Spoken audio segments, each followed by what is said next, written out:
Why Indian media is so obsessed with Pakistan. ये एक ऐसा सवाल है जो आपने अक्सर Indian news channel, Indian TV talk show देखते हुए ज़रूर सोचा होगा। जब किसी frown face Indian news anchor को आपने Pakistan, Pakistani government, Pakistani military, Pakistani intelligence agency ISI और पाकिस्तान के ऊपर इल्ज़ाम शुदा मुख्तलिफ़ टेररिस्ट ग्रुप के हवाले से बात करते हुए किसी न किसी चीखते चिल्लाते इल्ज़ाम लगाते हुए इंडियन एंकर को देखा हो। ये किस किस्म का ऑब्सेशन है, ये किस किस्म का जुनून है जो कि इंडिया, जो कि पाकिस्तान से रकबे के लिहाज से 7 मरतबा बड़ा, आबादी के लिहाज से 6 टाइम्स ज़्यादा और इंडियन आर्मी का साइज़ पाकिस्तान की आर्मी से 3 टाइम्स ज़्यादा है। इसके बावजूद पाकिस्तान एक छोटा वजूद रखते हुए, पाकिस्तान एक कमज़ोर वजूद रखते हुए इंडिया की नज़र में क्यों खटकता है? इस सवाल का जवाब हासिल करने के लिए आज हम बात करेंगे कि इंडिया को पाकिस्तान का ये जुनून कैसा है। ये जुनून सिर्फ लफ्ज़ों की हद तक नहीं है, बल्कि आपने अक्सर मुख्तलिफ़ इंडिया के रियासती इदारों और सरबराहों के अंदाज़, सोच और उनकी ज़बान से भी यकीनन सुना होगा। अगर हम बात कर लेते हैं यूनाइटेड नेशंस जनरल असम्बली की मीडिया टॉक्स की, जो कि इजलास से पहले प्राइम मिनिस्टर मोदी और ex president USA Donald Trump के दरमियान हुई थी, उस मीडिया टॉक के दौरान भी इंडियन जर्नलिस्ट का फोकस पूरी तरह पाकिस्तान था। प्राइम मिनिस्टर मोदी और एक्स प्रेसिडेंट डोनाल्ड ट्रंप से किए गए इंडियन जर्नलिस्ट की तरफ से 5 में से 3 सवाल सिर्फ पाकिस्तान के हवाले से थे। इसी तरह प्राइम मिनिस्टर मोदी अपनी गुज़िश्ता और हालिया दोनों पॉलिटिकल कैंपेन्स के अंदर पाकिस्तान बेस्ड नैरेटिव को बार बार दोहराते रहे हैं। इस बार बार दोहराने का मकसद ये होता है कि एक एंटी पाकिस्तान नैरेटिव के ज़रिए इंडिया की अर्बन मिडिल क्लास को, स्पेशली जो कि उनके वोट बैंक है, जो कि उनके असल वोटर्स हैं, उनको मोबिलाइज़ किया जाए, उनको BJP यानी भारतीय जनता पार्टी के हिंदू नेशनलिस्ट नज़रिए के साथ मज़ीद टाइट डाउन किया जाए और उसके साथ वाबस्तगी के नतीजे में उनको मैक्सिममली वोट किया जा सके। ये एक ऐसा नज़रिया है, ये एक ऐसा तरीक़ाकार है जो कि इंडिया में इंडियन मीडिया के सपोर्ट के बग़ैर नामुमकिन है। जब भी प्राइम मिनिस्टर मोदी या इंडिया के कोई भी आला ओहदेदार पाकिस्तान के ख़िलाफ़ या मुसलमानों के ख़िलाफ़ कोई बात करते हैं, कोई बयान देते हैं, उसका एक इमीडिएट रिएक्शन आपको इंडियन मीडिया पे नज़र आएगा। Same content, same narrative, same series of complaints and allegations against Pakistan. आपको ये लगेगा कि इंडिया के आप जिस न्यूज़ चैनल को भी स्विच करेंगे, जिस टीवी टॉक शो को भी देखने की कोशिश करेंगे, जिस अखबार को भी पढ़ेंगे, आपको ये अंदाज़ा होगा कि एक ही तरीके का नैरेटिव जो है वो तमाम जगह सर्कुलेट हो रहा है। आखिर ऐसा क्यों है? इन वजूहात को जानने के लिए आज बात की जाएगी, लेकिन उससे पहले ऑब्सेशन का मैं लिटरल मीनिंग को ज़रूर यहाँ पे डिफ़ाइन करना चाहूँगी। जो इंग्लिश वर्ड है ऑब्सेशन, जिसको उर्दू में हम जुनून में तर्जुमा करते हैं, ये एक दरअसल कंपेलिंग मोटिवेशन है। ये एक ही तरह की सोच में घिरे रहना, उसको बार बार रिपीट करना, इतना रिपीट करना कि आपको उस ऑब्सेशन का हकीकत होने पे गुमान हो जाए। और कुछ ऐसा ही गुमान इंडियन मासेस, इंडियन लोगों को भी है, और ये गुमान है कि पाकिस्तान उनका असली दुश्मन है और पाकिस्तान जो कि जिसको वो एक कमतर, कमज़ोर मुल्क समझते हैं, उसके बावजूद अपना मुकाबला चाइना से नहीं करते बल्कि पाकिस्तान से करते हैं। अगर आप इतने ही ताकतवर मुल्क हैं, अगर आपका स्टेटस एक इमर्जिंग साउथ एशियन रीजन का है और रीजनल पावर का स्टेटस हासिल करना चाहते हैं, यूनाइटेड नेशंस की सिक्योरिटी काउंसिल की परमानेंट मेंबरशिप के आप ख्वाह हैं, एक अरसे से ख्वाब देखते हुए आ रहे हैं, तो आपका मुकाबला पाकिस्तान से तो नहीं होना चाहिए। आपका मुकाबला आप ही के रीजन में मौजूद आपके नॉर्दर्न बॉर्डर्स के साथ टच करते हुए चाइना से होना चाहिए। क्या जाहिर करता है कि इंडियन ऑब्सेशन की वजह क्या है? वजह नंबर 1,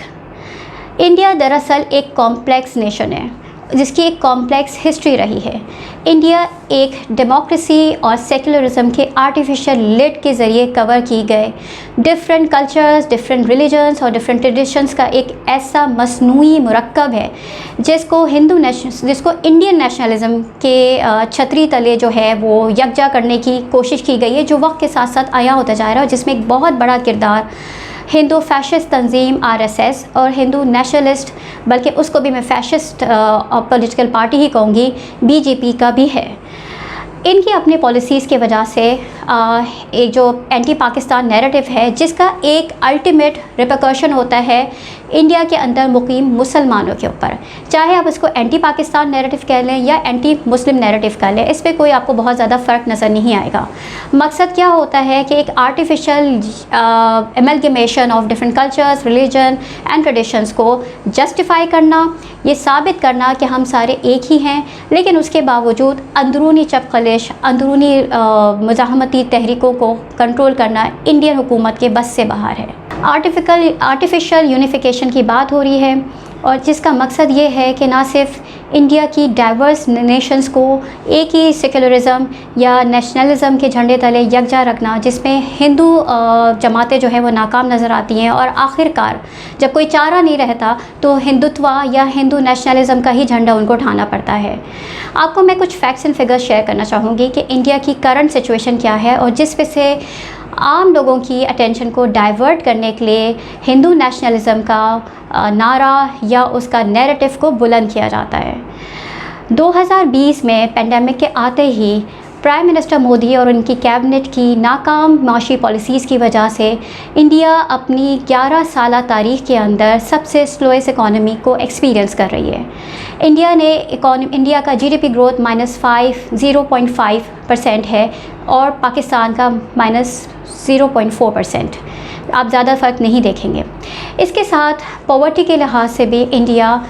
दुनिया के बदतरीन ममालिक में शामिल होता है। Gender discrimination, gender gap, racial discrimination, anti Muslim discrimination, rape victims, ये तमाम ऐसे प्रॉब्लम्स हैं। इसके साथ साथ कश्मीर का बॉयलिंग इशू, जो कि आलमी सतह पे तवज्जो हासिल कर चुका है, क्योंकि जो 2 साल से मुसल्लत कर्फ्यू है इंडिया का कश्मीर के ऊपर, और इसके साथ साथ एक बहुत ही डिस्क्रिमिनेटरी सिटीज़नशिप एक्ट जो कि बिल्कुल रिसेंटली इंडियन गवर्नमेंट ने इंट्रोड्यूस करवाया। उसका मकसद भी यही है कि इंडिया के अंदर तमाम तर रहने वाली कौमियतों को तो इंडिया की शहरियत मिल सकती है, कि जो लोग इंडिया के अंदर आके शहरियत हासिल करना चाहें, चाहे वह अफ़गानिस्तान से आ रहे हो, चाहे वह श्रीलंका से आ रहे हो, बांग्लादेश से आ रहे हो, इसमें तमाम मज़ाहिब के लोगों को शहरियत और शेल्टर दिया जाएगा सिवाय मुसलमानों के। और ये बात इंडिया के मिनिस्टर अजीत डोवाल ने अपने बयान में पब्लिक ओपिनियन के अंदर दिया है।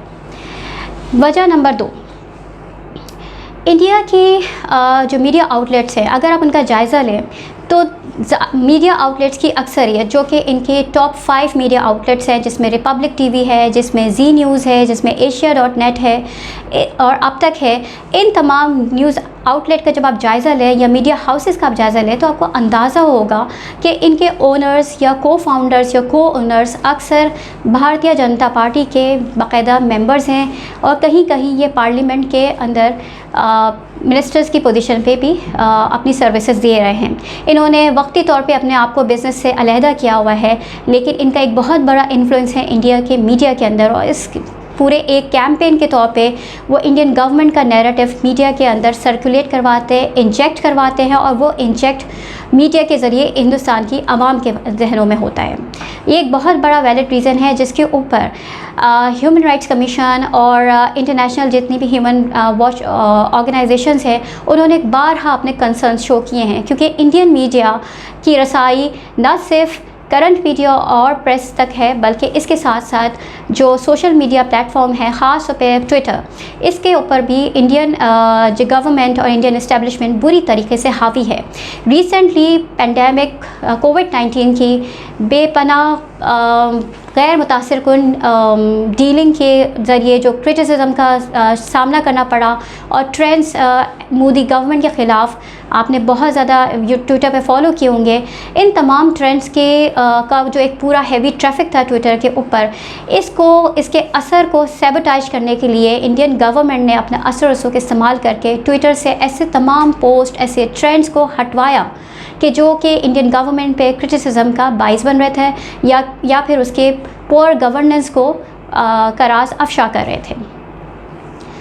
तीसरा रीज़न जो आपको यकीनन समझ में आ जाना चाहिए कि इंडियन मीडिया पाकिस्तान के लिए इतना हिस्टेरिकली, इतना ज़्यादा ऑब्सेस्ड क्यों है। तीसरा रीज़न है पाकिस्तान की उभरती हुई पहचान।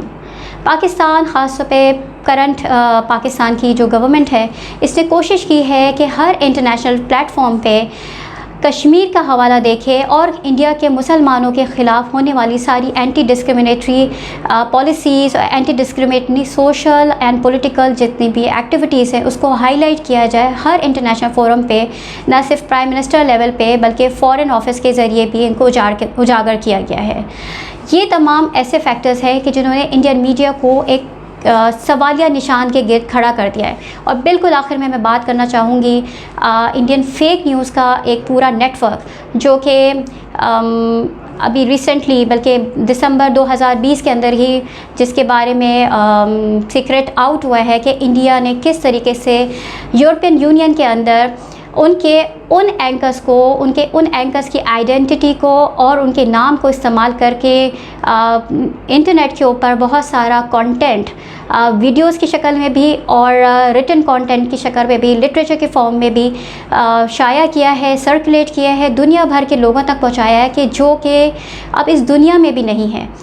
ये एक बहुत बड़ा प्रोफेशनल क्रिमिनलिटी है जिसको इंडियन मीडिया नेटवर्क करते चले आ रहे हैं, जिसको हम EU डिसइंफॉर्मेशन लैब के ज़रिए जानने में कामयाब हुए हैं। और इसको फौरी तौर पे पाकिस्तान ने इसकी एक रिपोर्ट बना के, एक डोज़िया बना के यूनाइटेड नेशंस में भी सबमिट करवाया है, ये शो करने के लिए कि हम अपने नेबर की तरफ से 5th जनरेशन बल्कि 6th जनरेशन वॉरफेयर का शदीद तरीन शिकार है। और ये एक बहुत बड़ा जुर्म है कि आप किसी कंट्री की आइडेंटिटी और उसका ग्लोबल इमेज ख़राब करने के लिए उसके हवाले से झूठी ख़बरों का एक पूरा नेटवर्क चला रहे हों, और न सिर्फ नेटवर्क चला रहे हों बल्कि उसके अंदर दूसरे ममालिक से ताल्लुक़ रखने वाले स्कॉलर्स, ओपिनियन मेकर्स और सहाफ़ियों का बाकायदा नाम और उनकी IDs इस्तेमाल कर रहे हों। तो मेरा आखिर में यही मशवरा है अपने उन तमाम व्यूअर्स का जो कि इंडिया से देख रहे हैं कि अब प्लीज़ इस ऑब्सेशन से बाहर निकल आइए। पाकिस्तान एक हकीकत है, पाकिस्तान की हकीकत को कबूल कर लीजिए और इस कबूल करने में ही आपकी और इस रीजन की भलाई है। Thank you so much.